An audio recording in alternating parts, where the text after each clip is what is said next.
ॐ गणेशाय नमः। हरि ॐ कृष्णाय वासुदेवाय हरये परमात्मने प्रणतः क्लेशनाशाय गोविन्दाय नमो नमः। नारायणं नमस्कृत्यं नरं चैव नरोत्तमं देवीं सरस्वती व्यासं ततो जयमुदीरयेत्।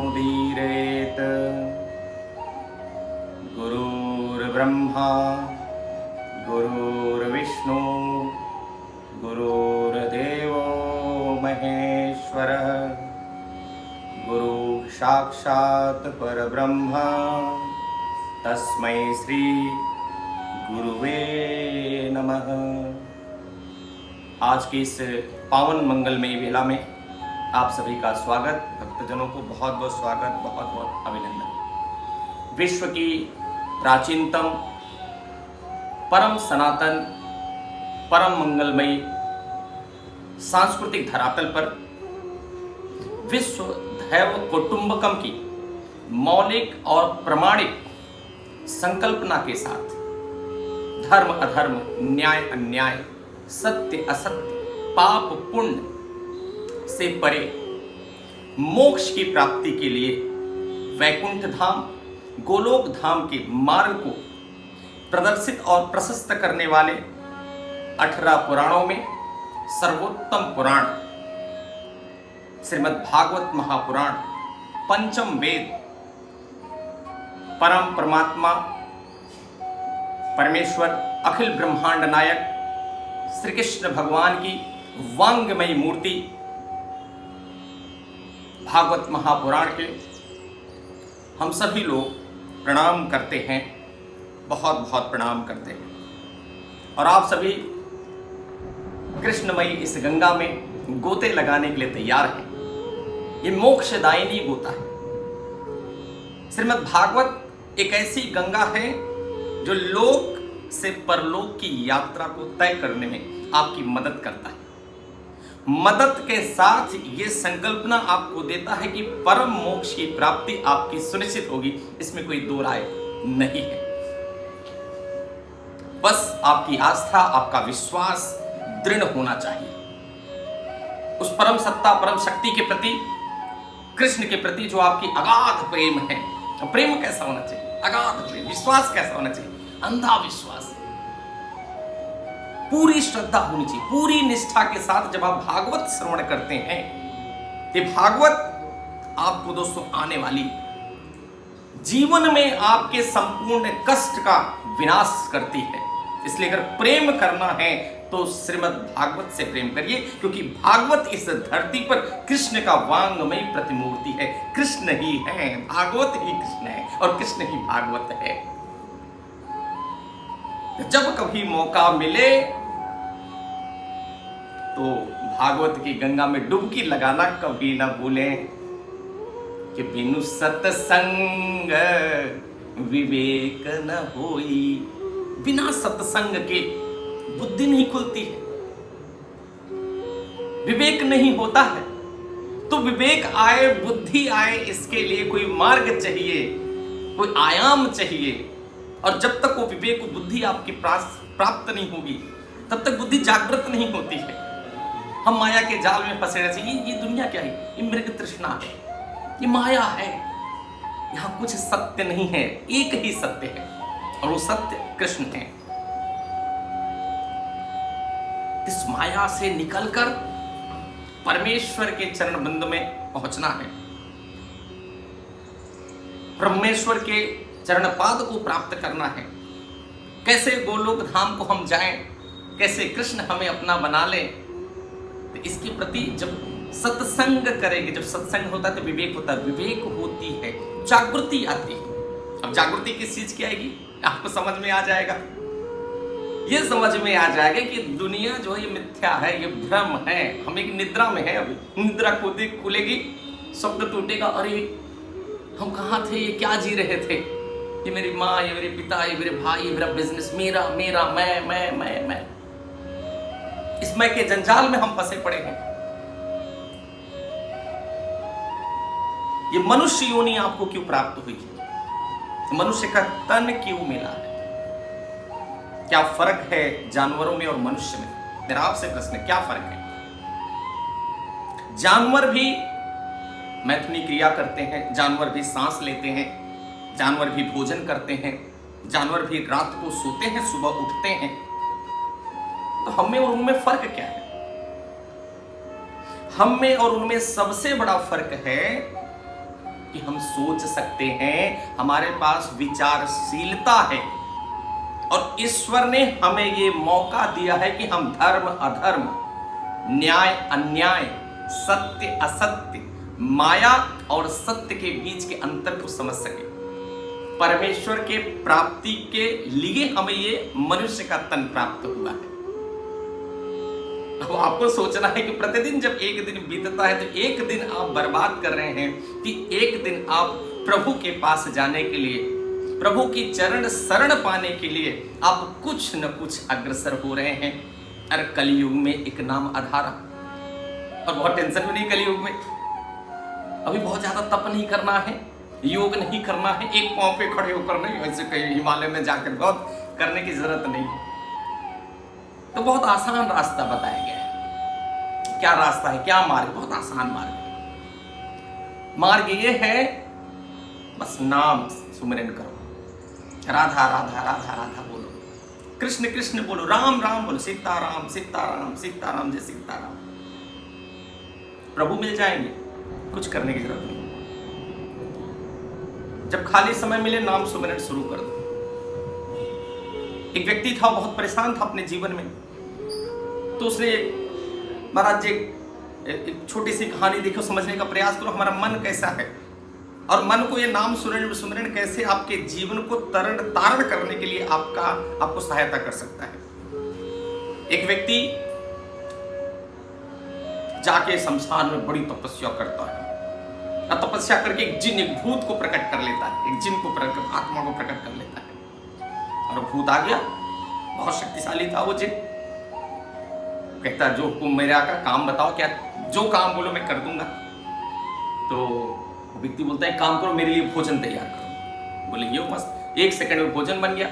बोले तुरंत काम बताओ फिर से, अगर आप काम नहीं बताओगे तो मैं आपको मारूंगा, काम नहीं बताओगे मैं आपको प्रताड़ित करूंगा। फिर से आदमी बताता, बोले काम करो, घर की साफ सफाई कर दो। फटाक से वो जिन 2 सेकंड में तो घर की साफ सफाई हो गई। बोले फिर से काम बताओ। अब ये आदमी परेशान, बोले अब क्या? बोले खेत की जुताई कर दो। फट से जाता, खेत की जुताई वही कर देता, वो भी 5 मिनट में हो जाता। बोले अब काम बताओ। अभी आदमी घबराने लगता है, और बोलता जिन बोलता काम बताओ, नहीं तो मैं आपको मारूंगा, आपको परेशान करूंगा। ये आदमी पहुंच जाता है एक साधु महात्मा के दरबार में। साधु महात्मा के दरबार में जाकर कहता है कि प्रभु एक जिन मुझे बहुत परेशान कर रहा है, ऐसे से मैंने उसको प्रकट किया, बहुत परेशान कर रहा है। साधु महात्मा को सारा वृत्तांत बताता है, ऐसे ऐसे हुआ है। वो बोलता काम बताओ। साधु महात्मा मुस्कुराने लगते, बोले बस इतनी छोटी सी बात है, एक काम करो पुत्र, ये सामने एक खंबा देख रहे हो, गड़ा हुआ ऊंचा सा लंबा सा खंबा था। तो बोले हाँ खंबा तो देख रहा हूं। बोले बस जब आपको जिनसे काम हो तो वो काम करवा लेना, खाना बनवा लो, झाड़ू पोछा करवा लो, वित्त अर्जन करना है, पैसे कमाने का काम करवाना है करवा लो, कोई भी काम है उस जिन से करवा लो। उसके बाद जब आपके पास कोई काम ना हो और ये जिन बोले मैं आपको परेशान करूंगा, तो आप उस जिन को बोलो कि बस अब इस खंबे पर चढ़ना है, उतरना है, चढ़ना है, उतर, यही काम है उसका। वो आदमी खुश हो जाता है कि महाराज आपने तो बिल्कुल मुझे मोक्ष की प्रदान कर दिया। ये जो खंबा है यही है नाम सुमिरन। जो जिन है ये हमारा मन है। जब ये पैसा कमाने से छूटेगा, जब ये पत्नी से, पति से, बच्चे से छूटेगा, तो आपको परेशान करेगा, खाली दिमाग शैतान का है। अगर आपने इसको काम नहीं दिया, इसको व्यस्त नहीं रखा, तो किसी और को नष्ट नहीं करेगा, ये आपको नष्ट कर देगा। तो जब भी मन खाली हो, ऑफिस से, घर से, जब बैठ के मोबाइल की रील देख रहे हैं, व्हाट्सएप फालतू देख रहे हैं, 2-2 घंटे मोबाइल देख रहे हैं, अपनी आंखें फोड़ रहे हैं, आंखों को परेशान कर रहे हैं, माइग्रेन पैदा कर रहे हैं, हेडेक पैदा कर रहे हैं। आपने, आपका बच्चा भी यही करता है, आपकी पत्नी भी करती है, आपका परिवार, मतलब बड़ी विडंबना है समाज में। देख लीजिए आप, आज तो मोबाइल में ऐसे ऐसे गेम चले हैं साहब कि लोग सुसाइड कर लेते हैं, बच्चे आत्महत्या। मोबाइल से बचना बहुत जरूरी है, मोबाइल के रेडिएशन से भी बचना है और मोबाइल की लत से बचना है। ये जितने आविष्कार हुए हैं, ये 2 धारी तलवार है। इनका उपयोग है तो इनका दुरुपयोग भी बहुत ज्यादा है। तो आप सभी से निवेदन है, इसमें कुछ चीजें तो ध्यान रखिए। तो रात को सोते समय मोबाइल सिर के पास लेकर नहीं सोना है, कम से कम सिर से 4 फीट की दूरी पर मोबाइल रखकर सोएं, नहीं तो आपकी हालात बहुत बिगड़ते जाएंगे। आपके जो शरीर के जो केमिकल हैं वो बर्बाद हो जाएंगे, जो डोपामाइन, ऑक्सीटोसिन, सेरोटोनिन, एंडोर्फिन, जो हैप्पी हार्मोन्स बॉडी के निकलते हैं, इनमें बहुत तकलीफ आ जाएगी और आप निश्चित ही मनुष्यता से दूर होते जाएंगे और कहीं न कहीं इस इलेक्ट्रॉनिक गैजेट में खुशियां ढूंढने लगेंगे। और मैं आपको बताऊं, मोबाइल में, इलेक्ट्रॉनिक गैजेट में कितना भी रील देख लो, कितना भी वीडियो देख लो, परम सुख परिवार के साथ है, परम सुख रिश्तों में, परम सुख परहित में है। जब आप 100 रुपए का रिचार्ज करते हैं तो जो सुख मिलेगा उससे ज्यादा सुख आप किसी को 100 रुपए का खाना खिला दो, महीने, 2 महीने, 5 महीने तक आपको सुख मिलता रहेगा, पुण्य मिलता रहेगा। तो हमारा मन है, जब मन खाली रहता है तो मोबाइल देखता है, तो उसको उस समय क्या करो, खंबे पे चढ़ाओ उतारो। कौन सा खंबा? राम नाम का खंबा, राधा राधा का खंभा, राधा कृष्ण राधा कृष्ण राधा कृष्ण राधा कृष्ण, हरे राम राम राम हरे हरे, हरे कृष्णा कृष्णा कृष्णा हरे हरे। कृष्ण नाम में लगा दो, राधा नाम में लगा दो, ओम नमः शिवाय, ओम नमः शिवाय, ओम नमः शिवाय। फिर देखो, तो मन को जब हम नाम से जोड़ देंगे, कलयुग में बात बताया गया, नाम ही एक आधार, बस इसी में मुक्ति मिल जाएगी। कुछ करने की बहुत, आपको यज्ञ अनुष्ठान भी नहीं किया तब भी चलता है। कितने लोग वादा कर रहे हैं कि आज से नाम सुमिरन करेंगे, जब समय मिले, बस में बैठे हो, ट्रेन में बैठे हो, कार में बैठे हो, खाली दिमाग है, कुर्सी पर बैठे हो, घर में बैठे हो, ऑफिस में खाली बैठे हो, 10 मिनट के लिए समय है, उस समय नाम सुमिरन शुरू कर दो। कौन सा नाम लेना? ये जो नाम मैंने बताया, नाम लेना। इस नाम से जब आप शुरू कर देंगे, ये मेरा वादा है, महीने भर ये क्रिया करके देखिए और आप आके मुझे बताएंगे कि आपके जीवन का तनाव 90% खत्म हो चुका है। आप जो छोटी छोटी बातों पे गुस्सा होते थे वो खत्म हो चुका है। जो आपके मन में खूब सारे नकारात्मक विचार आते थे, पत्नी के प्रति, बच्चों के प्रति, ऑफिस के प्रति, बॉस के प्रति, वो विचार समाप्त होते हुए नजर आएंगे और आपके चेहरे पर प्रसन्नता खिलती जाएगी, खिलती जाएगी, खिलती जाएगी, क्योंकि वो आपके दिमाग में नकारात्मक विचार आने का रास्ता बंद हो गया है। अब वहां पर प्रभु नाम सुमिरन हो रहा है। मन का सारा कचरा, मन की सारी गंदगी धीरे धीरे धीरे धीरे कटती हुई चली जाएगी, खत्म हो जाएगी। ये है, ऐसा साबुन है ये आपके मन के मैल को काट देता है। ये है ईश्वर का नाम, ये है भगवान का नाम।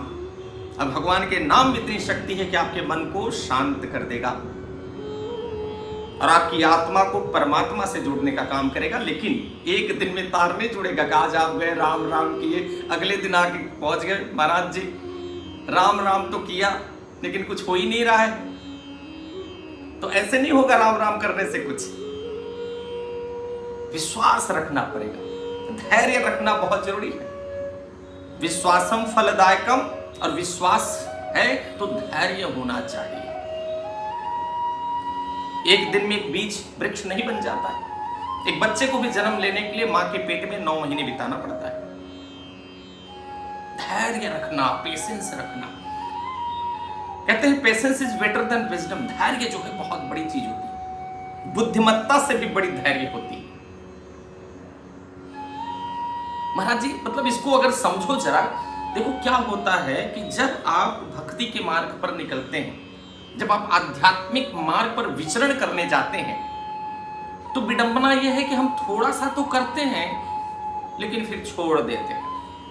कुछ दिन हमको लगा कि हनुमान जी के मंदिर जाना चाहिए, हमारा काम बन जाएगा। हम 1 हफ्ते गए, 2 हफ्ते गए, नहीं बोले हनुमान जी से काम नहीं बन रहा है, अब हम दुर्गा माता के मंदिर जाएंगे। फिर अब 2 हफ्ते दुर्गा माता के मंदिर में जाते हैं, 2-3 हफ्ते वहां गए, 4 हफ्ते वहां गए, नहीं बोले यहाँ काम नहीं बन रहा है अब हम शिव के मंदिर जाते हैं। प्रणवाक्षर के मध्य ये तीनों एक ही तो है, तीनों एक, सब ब्रह्मा विष्णु महेश सब एक ही है। आपके मन में विश्वास जो है वो टूटना नहीं चाहिए, अडिग होना चाहिए। और विश्वास के साथ ईश्वर क्या कहते हैं? धैर्यवान बनना है। मेरा मानना है कि बलवान होना, धैर्यवान होना, बुद्धिमान होना, इन सब में सबसे बड़ा धैर्यवान होना है। क्योंकि जब आप भक्ति के मार्ग पर निकल रहे हैं तो आपकी परीक्षा बहुत बड़ी होगी और बहुत बड़ी परीक्षा आपको देना पड़ेगा। तो इस परीक्षा देने के लिए धैर्य रखना पड़ेगा। भाई एकदम से थोड़ी ना ईश्वर किसी को प्राप्त हो गए हैं। जब तक आप अपने आप को निचोड़ने की ताकत नहीं रखेंगे तब तक ईश्वर आपको प्राप्त नहीं होंगे। आप उठाकर देख लो इतिहास, किसी को भी ईश्वर इतनी आसानी से मिले हैं क्या? पार्वती को भी, माता पार्वती को शिव शंकर प्राप्त हुए जब उन्होंने कठोर तपस्या की। रावण को ईश्वर शंकर भगवान प्रकट हुए, रावण को इतनी अद्भुत शक्तियां दी, रावण ने घोर तपस्या की। हिरण्याकश्यप, हिरण्याक्ष घोर तपस्या किए, तब जाके उन्होंने वरदान प्राप्त किए। तपस्या नहीं, आप पढ़ेंगे तो घोर तपस्या की बात की गई। कैसे तपस्या होनी चाहिए? घोर तपस्या। और यहां तो हम 2-4 दिन में हमारा विश्वास खत्म हो जाता है। तो घोर तपस्या करने की सामर्थ्य और करने की शक्ति आप में होनी चाहिए। भागवत महापुराण में तपस्या के सारे मार्ग बताए गए हैं। कैसे तपस्या करना, कैसे आसन को जीतना, कैसे मन को जीतना, कैसे ईश्वर की भक्ति के मार्ग पर आगे निकलना। इसलिए भागवत महापुराण एकमात्र ऐसा महापुराण है जो दावे के साथ कहता है कि मैं मोक्ष देता हूं। दावे के साथ धुंधकारी को मोक्ष प्राप्त हुआ,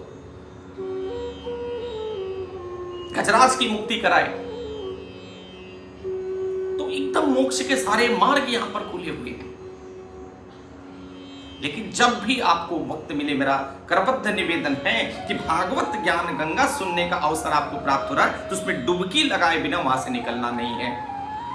5-10 मिनट भागवत श्रवण अवश्य करें, तो डुबकी लगा लेना है। आइए आज हम भागवत महापुराण में, आज की श्रृंखला में हम बात करेंगे महाभारत। भागवत में महाभारत के बारे में शुरुआत की गई है। भागवत महाभारत कैसे हुआ, क्यों हुआ?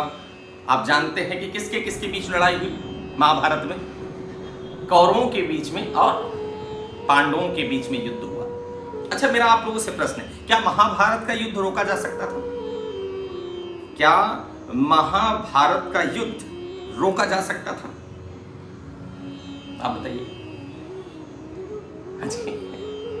वही है सो जो राम रचि राखा, वही है सो जो, वही होगा जो राम रचि राखा। राम जो चाहते हैं वही होता है। देखो, ईश्वर ने बहुत कोशिश की, खुद कृष्ण भगवान समझाने गए थे, दुर्योधन को समझ में नहीं आया, क्योंकि दुर्योधन की आंखों पर माया का पर्दा था, पाप का पर्दा था। कहते हैं विनाश काले विपरीत बुद्धि, बुद्धि भ्रष्ट हो जाती है, विनाश का समय आता है तो किसी को सत्संग सुहाता नहीं है, किसी को अच्छी बातें पसंद नहीं आती हैं। जिसके मस्तिष्क पे काम सवार हो जाए, क्रोध सवार हो जाए, मद सवार हो जाए, लोभ मोह सवार हो जाए, तो उसे कभी भी विवेक सत्संग की बातें समझ में नहीं आएंगी। कृष्ण स्वयं समझाने गए तब भी दुर्योधन नहीं समझा। जरा कल्पना कर सकते हैं, कृष्ण भगवान जो अपनी छोटी उंगली पर गोवर्धन पर्वत उठा सकते हैं, जो पूरे महाभारत की युद्ध को एक पल में खत्म कर सकते हैं,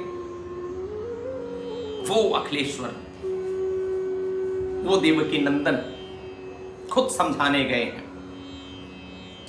लेकिन विडंबना देखिए, दुर्योधन को बात समझ में नहीं आ रही है, तो भगवान के समझाने के बावजूद नहीं समझ रहा, क्योंकि विनाश का समय है। और ये प्रभु की लीला भी थी, ये सब प्रभु की लीला है। ये शिक्षा देना है कि यदा यदा ही धर्मस्य ग्लानिर्भवति भारत, जब जब धर्म का विनाश होगा, जब जब अधर्म बढ़ेगा, धर्म को खत्म करने की बात आएगी, तो धर्म संस्थापना, धर्म की स्थापना करने के लिए आएंगे। अभी कली के रूप में भी आने वाले 24वां अवतार होगा। जब जब होई धर्म कई हानि, जब जब धर्म की हानि होगी, अब बाढ़ ही असुर अधम अभिमानी, असुर बढ़ेंगे, अभिमानी बढ़ेंगे।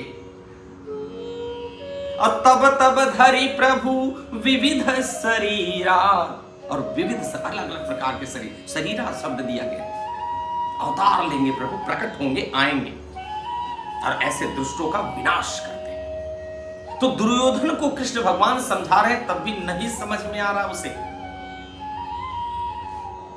तो कौन रोक सकता था इस युद्ध को?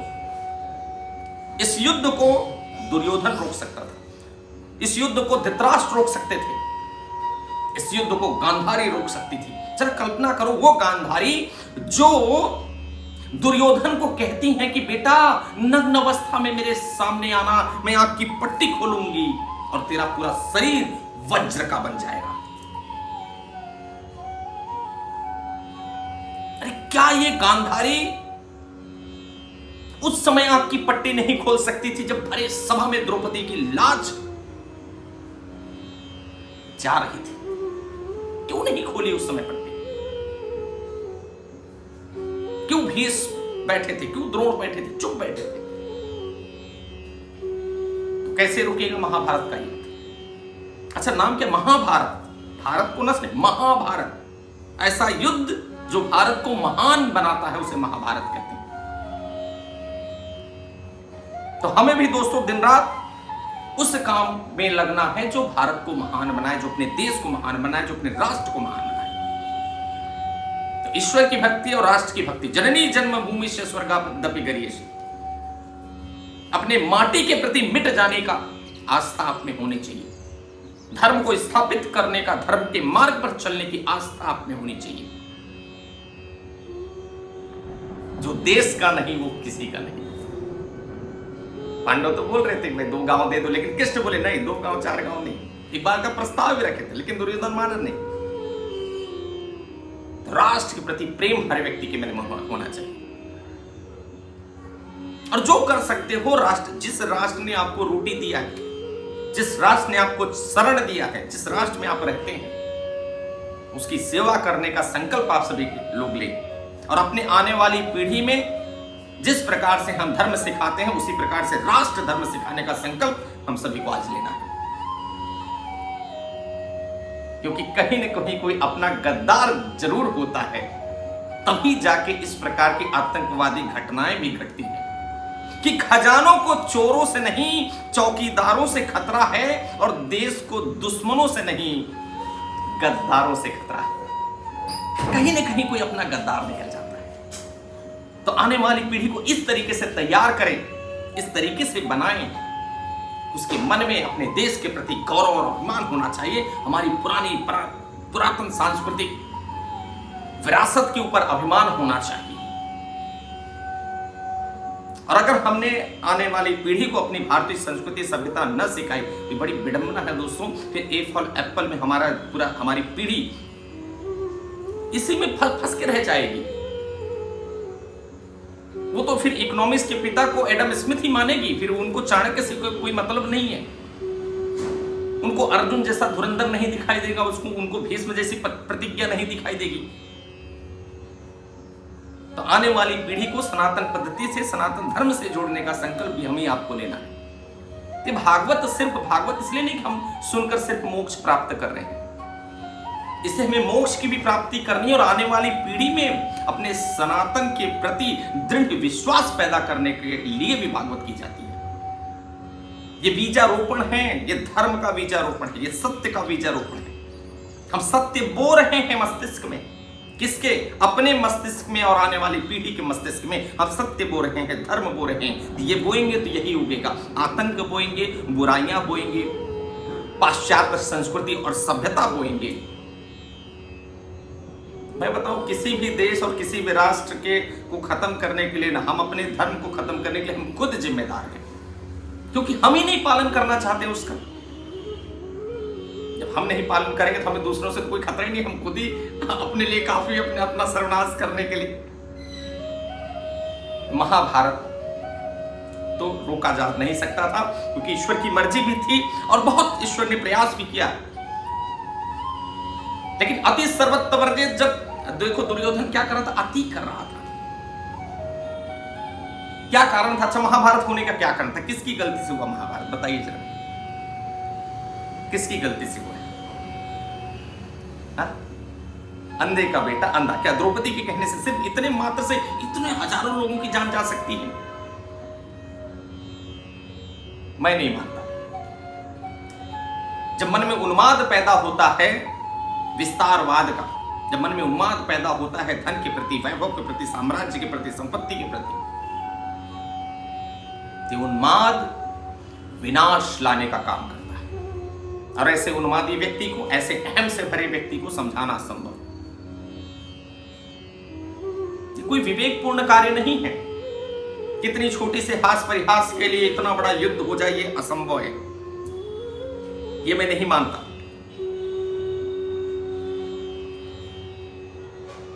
तो इस पर दोस्तों आज हम सभी को विचार करने की आवश्यकता है।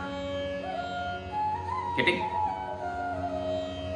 अच्छा, मुझे बताइए कि जब दुर्योधन इतने बड़े बड़े बेकार कृत्य कर रहा था,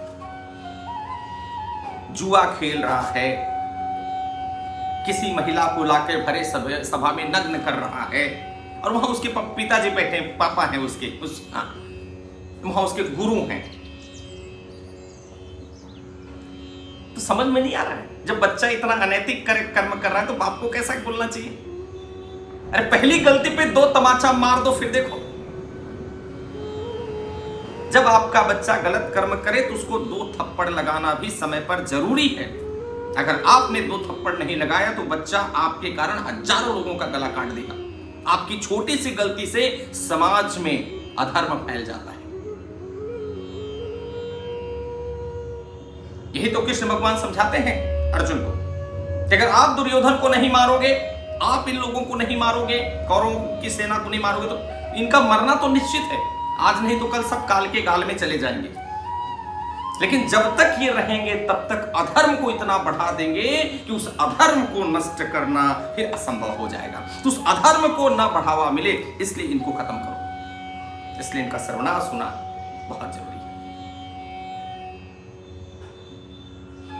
बेटा बेटी जब गलती करते हैं तो उनको रास्ते पे लाने का काम माता पिता का होता है। आप सभी लोग ये संकल्प लें कि हम अपने बच्चों को सही मार्ग पर ले जाएंगे। जब बच्चा पहली गलती करेगा तो उसको वहीं सुधारना जरूरी है। इतना तो चलता है, इतना तो छोटी छोटी चीजें चलता है। पहली चोरी, छोटी सी चोरी बच्चा की, अगर उसको समय उसी समय डांट पिला दी जाए, डांट दिया जाए, तो समझ, अरे नहीं ये तो गलत काम है, ये नहीं करना चाहिए। इतना तो चलता है, ठीक है, उसको समझ में आ जाएगा, चलता है। सही माँ कौन होता? आपको मैं बताऊं, जब छोटा सा बच्चा पैदा होता है ना, आंगन में खेलते रहता है। एक तो माँ का सामर्थ्य देखिए, तो माँ को कितना बड़ा पदवी दी गई है। माँ का सामर्थ्य देखिए, माँ की सीख देखिए। जब बच्चा घर में आंगन में खेला तो उसके सामने एक छोटा सा चींटा आता है, तो बच्चा चींटे को मारता है तो चींटा तड़फड़ाने लगता है, फिर और मारता है और मारता है। वो चींटे को तब तक मारता है जब तक चींटा मर नहीं जाता। जब चींटा शांत हो जाता है तो बच्चा वहां से चला जाता है। तो माँ क्या करती है, बच्चे के गाल पर तमाचा मारकर बताती है ये जो चींटे को मार रहा है, जो उसको दर्द हो रहा है, ये दर्द माँ अपने बच्चे को एहसास दिलाती है। ऐसे संस्कार पैदा किए जाते हैं। शिवाजी थे क्योंकि जीजाबाई जैसी उनकी मां थी। राम थे क्योंकि उनके दशरथ और कौशल्या जैसी उनकी मां थी। तो माता पिता का हमारे जीवन में बहुत बड़ा रोल है। अगर माता पिता सही संस्कार दिए होते तो दुर्योधन इतना बड़ा अधर्म का काम करने से पहले 100 बार सोचता। सिर्फ विस्तारवादी सोचे, इसको हड़प लो, उसको हड़प लो, ये पालो, ये खा लो, कुछ देने का मन नहीं। अगर गलत तरीके से धन कमाओगे, गलत तरीके से वैभव कमाओगे, बेईमानी करके पैसा कमाओगे तो आज नहीं तो कल जाएगा। और बेईमानी से कमाया गया पैसा 5 साल 10 साल आपके पास टिक सकता है। आप इतिहास उठा के देख लो, और जितने लोगों ने भी गलत कर्म से पैसा कमाए आज सब जेल में हैं। आप देख सकते हैं, चाहे आप माल्या का नाम ले लो, चाहे जिसका नाम ले लो, यहां पर चाहे नीरव मोदी का नाम, करंट नाम, ये सब आजकल के दुशासन दुर्योधन है। ये वर्तमान स्थिति है। टिकेगा नहीं वो पैसा, लेकिन जो पैसा आप पुण्य कर्म से कमाएंगे, अपनी मेहनत से कमाएंगे, धर्मोचित कार्य करके कमाएंगे, वो पैसा आपके पास है।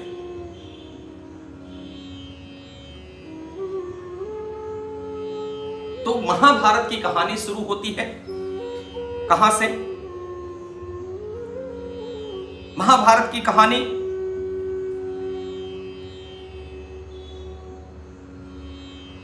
शांतनु के पुत्र हुए।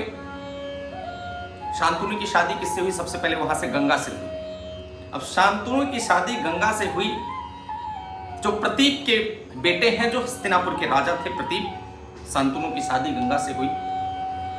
और गंगा के 8 पुत्र हुए, जिसमें से 7 को गंगा ने डुबो दिया। 8वें जो पुत्र थे वो भीष्म हुए, जिन्हें देवव्रत कहा जाता है। भीष्म को देवव्रत कहते हैं। भीष्म का नाम क्या है? देवव्रत। गंगा के पुत्र 8वें पुत्र। और उसके बाद गंगा वहां से प्रस्थान कर गई। और एक दिन शांतनु मत्स्यगंधा को देखते हैं, सत्यवती को देखते हैं। मत्स्यगंधा को देखकर, सत्यवती को देखकर उनका मन रीझ जाता है उन पर। वो एक केवट की बेटी रहती है, उन पर उनका मन आ गया। अब केवट की बेटी पर मन आ गया उनका, सत्यगंधा का। और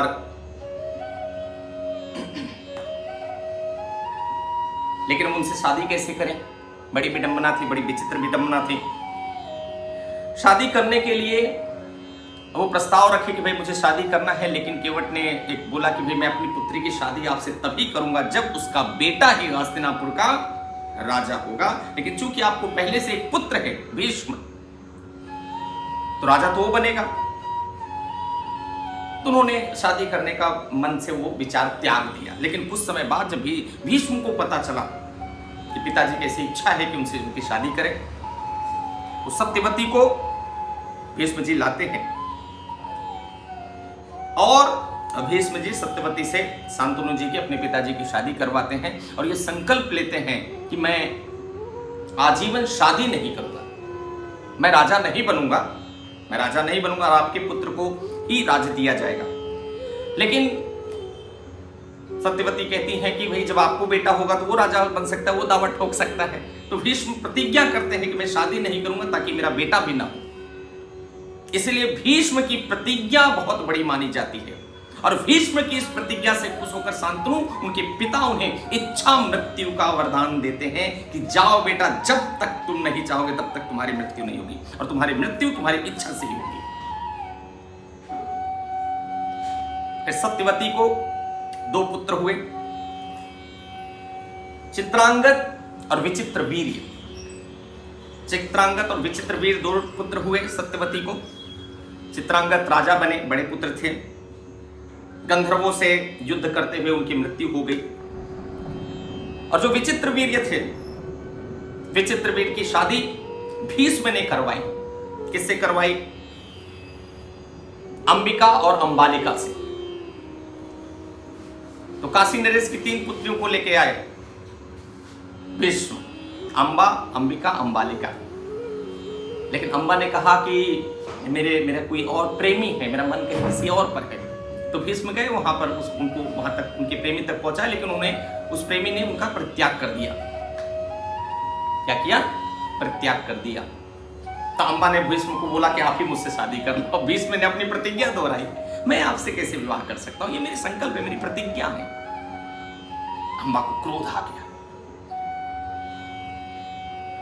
बोले भीष्म मैं ही आपकी मृत्यु का कारण बनूंगी। अम्बा ने घोर तपस्या की, शिव जी की, भगवान की तपस्या की, और बाद में शिखंडी के रूप में पुनः जन्म लेकर और भीष्म की मृत्यु का कारण वही अम्बा शिखंडी के रूप में बनती है। तो अंबिका और अंबालिका से विचित्रवीर की शादी हो गई। विचित्रवीर की शादी किससे हुई? अंबिका और अंबालिका से। लेकिन उन्हें कोई बच्चा नहीं हुआ, कोई पुत्र नहीं हुआ, तो उनकी मृत्यु भी हो गई, विचित्रवीर की भी मृत्यु हो गई। तो सत्यवती का एक पुत्र और था जो पाराशर से प्राप्त हुआ था, जो कि मत्स्यगंधा इनका नाम कैसे पड़ा कि इनके शरीर से मछली की दुर्गंध आती थी। तो पाराशर ऋषि चूंकि नौका वो पार करवाते थे, तो उन्होंने आशीर्वाद दिया, उनकी इस गंध को सुगंध में बदल दिया, इस दुर्गंध को सुगंध में बदल दिया। उनसे एक पुत्र की प्राप्ति हुई थी जिनका नाम था व्यास जी। तो सत्यवती के पुत्र थे व्यास जी। तो व्यास जी ने कहा कि ठीक है, मैं पुत्र दूंगा, अपने तपोबल से मैं पुत्र प्रदान करूंगा, आप एक एक करके भेजिए। तो पहले अंबिका गई, लेकिन उन्होंने पहले कह दिया था व्यास जी ने कि जो जिस भाव से आएगा उसको वैसा पुत्र प्राप्त होगा। तो अंबिका गई, और जैसे ही उन्होंने व्यास जी के तेज को देखा तो उन्होंने आंख बंद कर ली। तो उनका पुत्र अंधा पैदा हुआ, धृतराष्ट्र। और जब अंबालिका गई तो उनके तेज को देखकर उनका शरीर पीला पड़ गया, आश्चर्यचकित हो गए। तो फिर पांडु पैदा हुए। पांडु मतलब पीला, एक जो पीलिया रोग होता है ना, तो पांडु शब्द से पीलिया रोग बना है। तो पांडु पैदा हुए। तो धृतराष्ट्र के 100 पुत्र हुए, जिसमें ज्येष्ठ पुत्र कौन थे? दुर्योधन। ज्येष्ठ पुत्र दुर्योधन। और पांडु के 5 बेटे आप सभी लोग जानते हैं। और पांडु का विवाह माद्री और कुंती से हुआ। किससे हुआ? नाम नोट करो, माद्री और कुंती। और धृतराष्ट्र की शादी हुई और उनसे 100 पुत्र प्राप्त हुए। गांधारी से 100 पुत्र उत्पन्न हुए। अच्छा, माद्री और कुंती, माद्री के कितने पुत्र थे, कुंती के कितने पुत्र थे? तो कुंती के 3 पुत्र और माद्री के 2 पुत्र। युधिष्ठिर, भीम और अर्जुन, ये कुंती के पुत्र, और नकुल और सहदेव ये माद्री के पुत्र। अच्छा, इनको पांडु को श्राप भी लगा था। इनको श्राप लगा था कि जब ये मैथुनी क्रिया करेंगे, मैथुनी क्रिया मन में विचार लाकर अगर किसी भी स्त्री के प्रति ये संसर्ग करते हैं तो मृत्यु इनकी हो जाएगी। फिर कुंती ने अपने तपोबल से माद्री से 2 पुत्र और कुंती से 3 पुत्र पैदा किए थे। और बाद में वो माद्री के साथ जब पांडु मैथुन क्रिया करने गए तो सही उनका मृत्यु हो चुका था। तो ये जो कहानी है, जो महाभारत है, इस महाभारत में आप अद्भुत किरदार देखिए। द्रोणाचार्य कौरवों के भी गुरु हैं और पांडवों के भी गुरु हैं। एक ही गुरु के 2 शिष्य हैं। एक कितना अधर्मी है और एक कितना सत्यव्रत है जो धर्म के लिए कार्य कर रहा है। एक 5 पुत्र हैं जिनके साथ कृष्ण भगवान भी हैं, और एक है पुत्र, एक उनके शिष्य हैं जिनको वो समझाने जा रहे हैं अगर कृष्ण भगवान, तब भी उनकी बात को नहीं सुन रहे। तो हमें विचार करने की बात है इसमें। एक ही व्यक्ति से सीख लेकर अलग अलग व्यक्ति अलग अलग दृष्टिकोण सीख सकता है। तो 5 पुत्र पांडव, 5 पांडव जिन्हें कहा जाता है, इन्होंने भीष्म को, अच्छा अर्जुन जब नहीं भीष्म के ऊपर बाण चला रहे थे तो कृष्ण बोले मैं खुद वध कर दूंगा। सोचिए, मतलब धर्म की रक्षा के लिए कृष्ण अपना व्रत त्याग करने की ताकत रखते, सामर्थ्य रखते हैं। धर्म की रक्षा होना चाहिए, सच्चे साट्यम समाचरे, दुष्ट के साथ दुष्टता जैसा व्यवहार, क्योंकि कृष्ण ने संकल्प लिया था कि मैं इसमें शस्त्र नहीं उठाऊंगा। तो ये दोस्तों हमें विचार करने की आवश्यकता है कि जहां बात धर्म की स्थापना किया जाती है तो वहां पर हमें किस प्रकार से विचार करना चाहिए। धर्म की स्थापना बहुत आवश्यक है। सब चाहे सब आ जाता है, लेकिन एक बार धर्म चला गया तो कुछ नहीं आएगा। धन आ सकता, धन गया तो धन आ जाएगा, रिश्ते गए रिश्ते आ जाएंगे, विश्वास भी गया विश्वास भी आ जाएगा एक बार का, गाड़ी मोटर कार बंगला सब वापस आ जाता है, लेकिन एक बार धर्म चला गया तो सब खत्म हो जाएगा। तो धर्म की स्थापना, क्योंकि धर्म ईश्वर से जोड़ता है और ईश्वर से जुड़ने के बाद ही संतोष प्राप्त होता है, तब स्वाध्याय का जीवन इंसान जीता है, मोक्ष की प्राप्ति करता है। भीष्म को बाणों की सैया पर अर्जुन लिटा देते हैं, लेकिन वो कहते हैं कि मैं जब तक कृष्ण के दर्शन नहीं कर लूंगा तब तक मैं मरूंगा नहीं।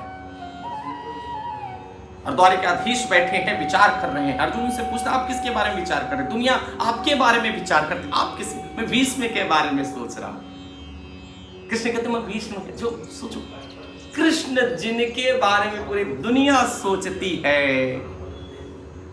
जिस कृष्ण के बारे में पूरी दुनिया सोच रही है, कृष्ण भीष्म के बारे में सोच रहे हैं।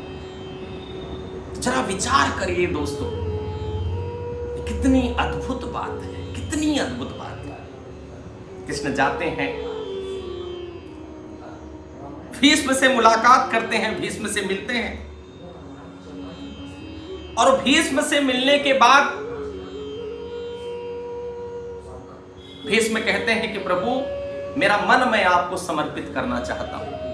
और बहुत भागवत में बहुत सुंदर स्तुति करते हैं भीष्म, बहुत सुंदर स्तुति भीष्म करते हैं भागवत में।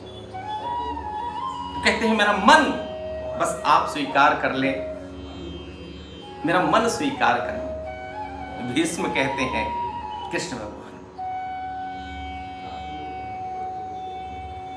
और अपना मन कृष्ण के चरणों में समर्पित करके भीष्म फिर इच्छा मृत्यु को प्राप्त होते हैं, अपनी इच्छा से फिर मृत्यु को स्वीकार कर लेते हैं। तो जब हम प्रभु के चरणों में अपना मन समर्पित करते हैं, अपना मन किसके चरणों में हमें लगाना है?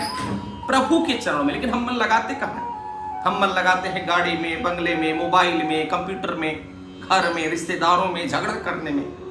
मन को प्रभु के चरणों में जब लगा देंगे तब ये मन मलिन नहीं रहेगा, तब ये मन हमें ईश्वर तक पहुंचाने का कार्य करता है।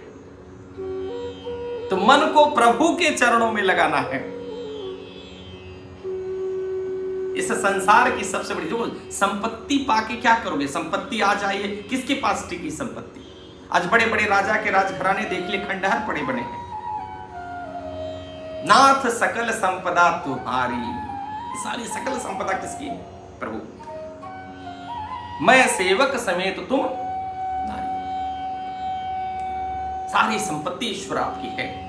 आप हमें मिल जाएं तो सकल धाम सब कुछ मिल जाए।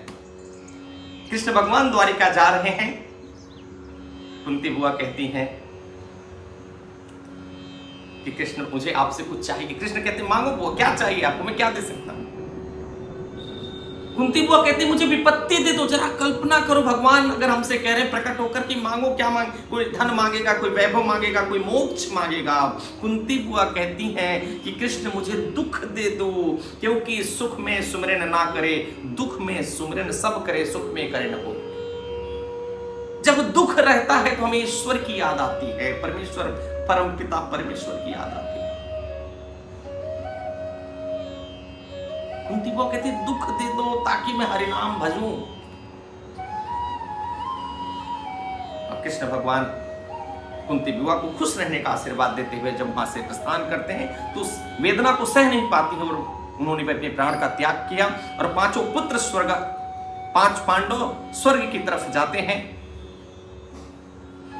और यहां से फिर परीक्षित उत्तरा के पेट में से पैदा होने की फिर कहानी, फिर परीक्षित की कहानी हम आगे के अध्याय में सीखेंगे कि परीक्षित कैसे आते हैं और कैसे कलयुग का संवाद परीक्षित के साथ होता है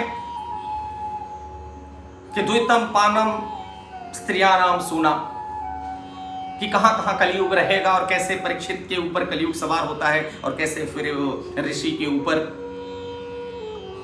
मरा हुआ सांप डालते हैं, और सारी फिर कहानी आगे की हम समझेंगे। और मोक्षमयी, मोक्ष को प्रदान करने वाली इस भागवत की रसमयी गंगा में, इस प्रभु के चरण और शरण को पाने वाली गंगा में, परम मोक्ष को पाने वाली गंगा में, काम क्रोध मद लोभ को समन करने वाली गंगा में हम सभी लोग इसी तरीके से डुबकी लगाते रहें।